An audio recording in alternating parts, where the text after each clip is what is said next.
All right, good day and welcome to Covenant Science Tutorial Online. I am your biology instructor, and on today's episode, I'm going to be talking about the Kingdom Protista, which is one of the 5 kingdoms in classification, or what we call taxonomy, or otherwise called systematics. You see that now? Excellent. All right. The previous video on classification is on the channel for those of you who may be first timers on this channel. Do subscribe to the channel and watch previously posted contents here on. Okay, they will be greased to your meal. Now, the Kingdom Protista, like I said, is the second kingdom in taxonomy. All right. Remember, we mentioned that there are 5 kingdoms: the kingdom Monera, the kingdom Protista, the kingdom Fungi, the kingdom Plantae, the plant kingdom, otherwise called, and then the kingdom Animalia, or you could say the animal kingdom. The kingdom Protista, they are divided into 2 main categories. Yes, we have the phylum Protozoa and the phylum Protophyta. Okay, the phylum Protozoa are mainly aquatic animals. So when you hear protozoa simply means the animal-like protist. That is the form of the protist that is an animal, okay, or an animalcule. Excellent. The Protophyta, on the other hand, are the plant-like protists. Now let's explore these phyla. Number 1, the phylum Protozoa, like I said, is constituted or made up of aquatic animals. All right. Now, these animals possess different locomotory structures that aid in their mobility. Okay. Now, on the basis of the presence of a particular kind of locomotory structure, the phylum Protozoa is divided into 4 classes. Number 1, we have the class Rhizopoda, also called Sarcodina. Number 2, we have the class Celiophora. Yes. Number 3, we have the class Mastigophora, also called the flagellates. And number 4, we have the class Sporozoa. Let's talk about these classes, shall we? The first class I mentioned is Rhizopoda or Sarcodina. All right. Now, these are protozoans whose locomotory structure is what we know as the pseudopodia. Okay, the singular form being pseudopodium. All right. So, people, or rather animals who belong to the Rhizopoda or Sarcodina, are animals that possess, or protists rather, that possess what we call the pseudopodia. A typical example of such organism is the amoeba Proteus. Excellent. Now, the pseudopodia in biology is also known as the false foot. Yes. All right. So, diagrams will come subsequently on this video for each of the key organisms representing each class. Yes, we're going to use diagrams to discuss these organisms in detail, because examiners do not fail to ask questions on these organisms every other year. Number 2, I made mention of the class Celiophora. Now, these are animal-like protists or protozoans that make use of cilia for their locomotion. So their locomotory structure is called cilia. Hence, they belong to the class Celiophora. A typical example of such organism is the paramecium chordatum. Paramecium chordatum. It makes use of cilia for its locomotory functions or purposes. Another example is an organism we know as Didinium. Yes, and even one we call Opalium. These organisms make use of cilia, but the key organism here is the paramecium. Excellent. Number 3, we have the class Mastigophora, which are the flagellates. Now, they are called flagellates because these protozoans make use of flagella for their locomotion. All right. So the flagella is actually a hair-like structure or a whip-like structure. That's the flagella. Now, examples of organisms that belong to the Mastigophora or the flagellates include organisms like the euglena viridis. It makes use of the flagellum. Okay, the euglena makes use of flagella. This is a key organism under the Mastigophora. Number 4, we have the class Sporozoa. Now, it will interest you to know that this particular class is made up of protozoans that lack external locomotory structures.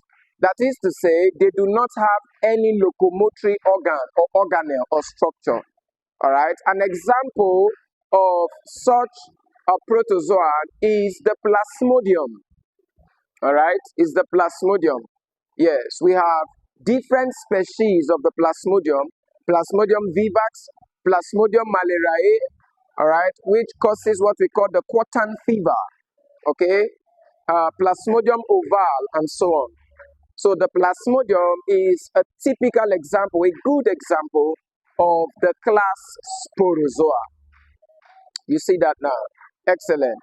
So don't forget where we're coming from, that the Kingdom Protista is divided into the protozoan, which are the animal-like protists, and the protophyta, which are the plant-like protists. The animal-like protists are then divided into 4 classes.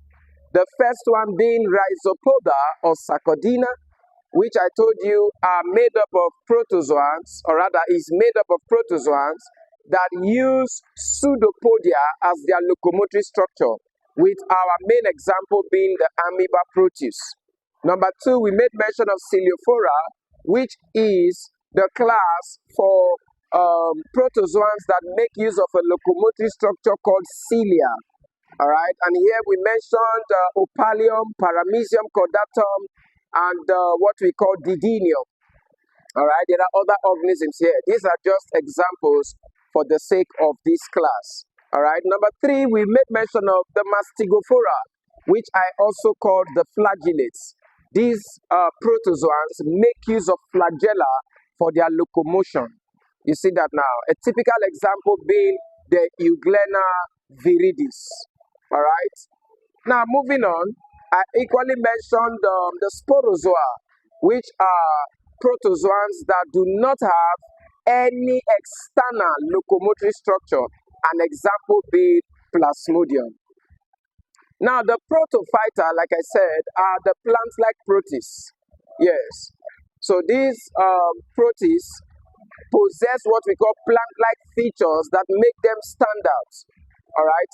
A typical example of members of the protophytes or protophyta include what we call the Chlamydomonas and what we call Chlorella.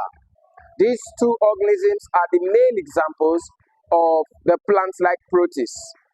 Now, at this point, I would like to also make you know or understand that there are, however, some protists that behave as both plants and animals.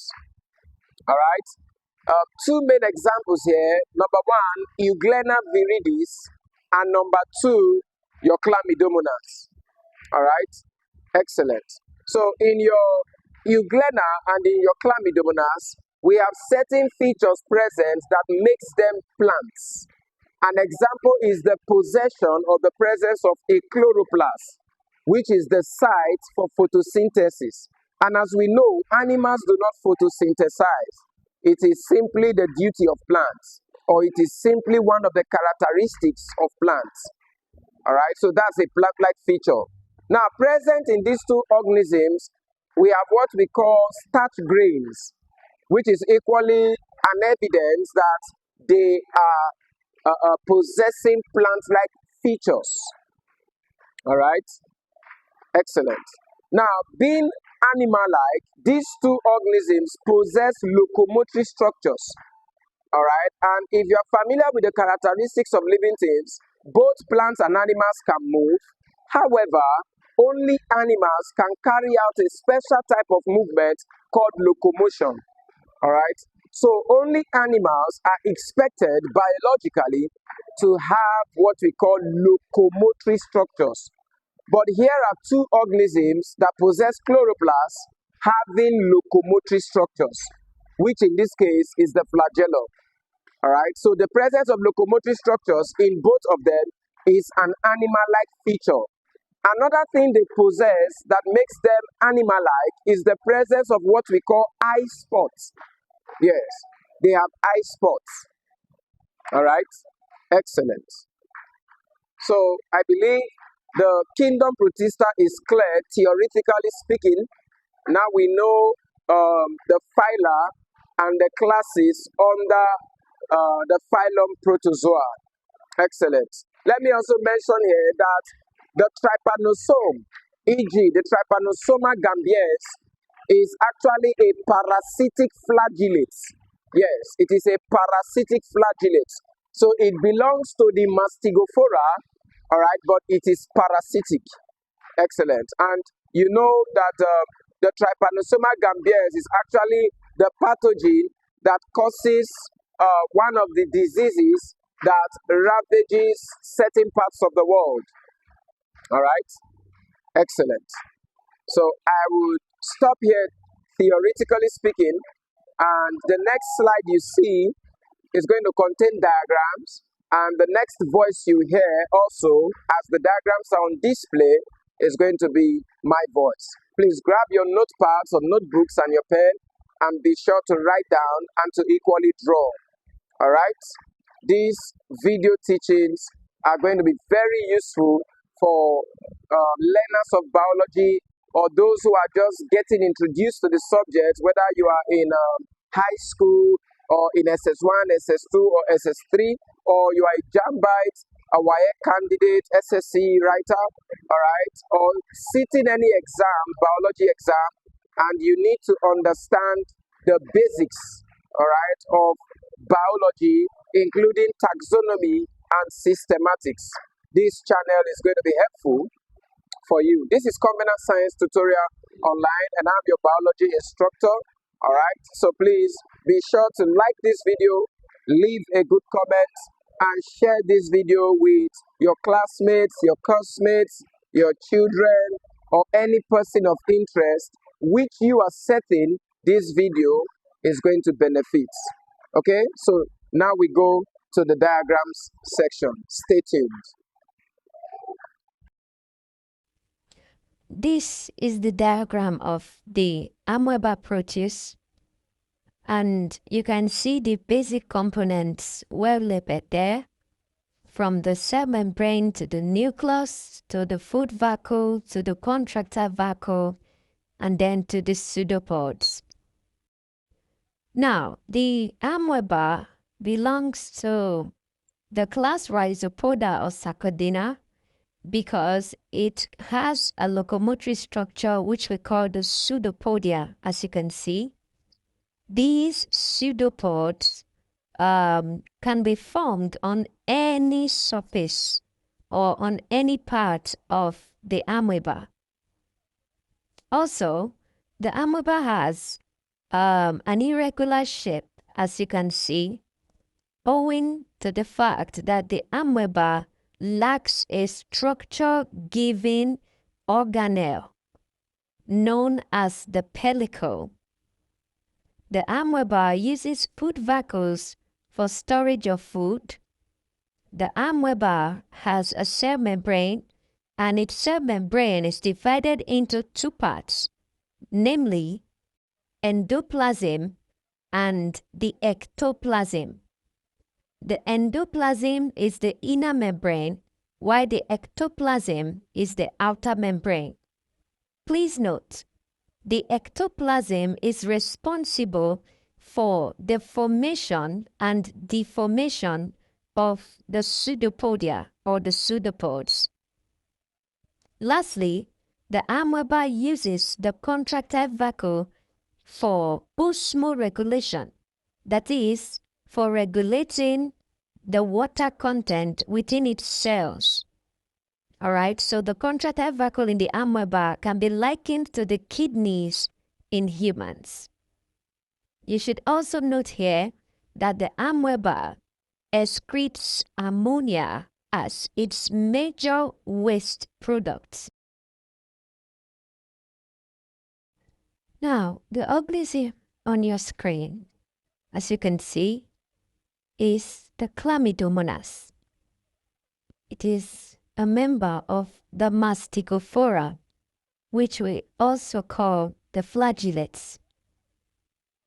These organisms are referred to as flagellates because their locomotory structure is the flagella. The Chlamydomonas possesses both plant and animal-like features, such as the chloroplast, which is the structure for photosynthesis in plants, the pyrenoid, which is used mainly for storage of starch, the cell wall, which in plants is usually made up of cellulose. All these features are characteristic of a plant. The Chlamydomonas as an animal possesses contractile vacuole for osmoregulation, just as seen in the amoeba Protists. The Chlamydomonas possesses an eye spot which is sensitive to light. And the Chlamydomonas has a flagella for locomotion, as only animals can carry out locomotion. Also, it possesses a nucleus, and as we know from the teaching on cell and its organelles, the nucleus is the mother organelle, or it is the control center of the cell, as it regulates the activities of every other part of the cell. Lastly, you should know, for exam purposes, that the Chlamydomonas possesses a cup-shaped chloroplast, just as you can see. Here we have the diagram of the euglena viridis. The euglena is a flagellate possessing both plant and animal characteristics. The euglena has a definite shape because it possesses an organelle or structure called the pellicle. The shape of the euglena is described as pear or spindle. The euglena has a contractile vacuole for osmoregulation, has a nucleus, has chloroplasts for photosynthesis, and possesses an eye spot which is sensitive to light. Present also in the euglena are starch grains, a typical example being the paramecium granule. Now, right here, we have the members of the class Celiophora, beginning with paramecium caudatum on the left, opalina in the middle, and didynia on the right. Now, all three organisms are surrounded by a locomotory structure called the cilia. It looks closely like a strand of hair in multiples, as you can see. The paramecium possesses two contractile vacuoles. We have the anterior contractile vacuole and the posterior contractile vacuole. The paramecium has two nuclei, which are the micronucleus and the meganucleus. The paramecium possesses a gullet, which is known as the cytopharynx. It equally has a mouthpart, which is called the cytostome. Present in the paramecium is a depression, which is known as the oral groove. And lastly, the paramecium has a structure called the anal pore, which is the site or the organelle responsible for egestion of food. So these are the basic parts of the paramecium. Not to forget, the paramecium possesses a snipper shape. And as we know, this is because it possesses the shape-giving organelle or structure called the pellicle. Lastly, we have an organism, a member of the Mastigophora, also known as the flagellates. This organism is called Volvox globator. The Volvox is a flagellate. As you can see, each individual of the Volvox colony has two whip-like flagella. So each individual has a pair of flagella. You see that? Excellent. The Volvox exists in colonies. All right. And usually, for photosynthesis to take place, each individual in the Volvox colony begins to move their pair of flagella, usually towards the direction of light. This movement towards light is what is termed phototaxis. The entire Volvox colony is termed synobium. So at this point, you can see clearly the different members of the class Rhizopoda, Coelophora, Mastigophora, which are the flagellates.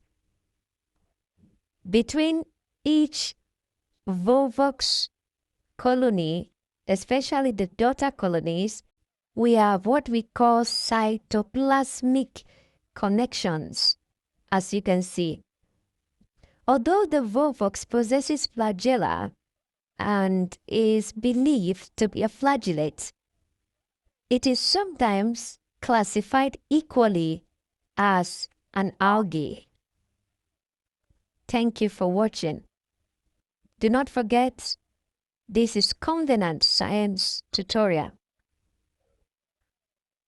Remember to like the video, leave a comment if you have learned something from this video, and share this video with your friends, family, and any person you know who would be needing this information. Thank you for watching once again.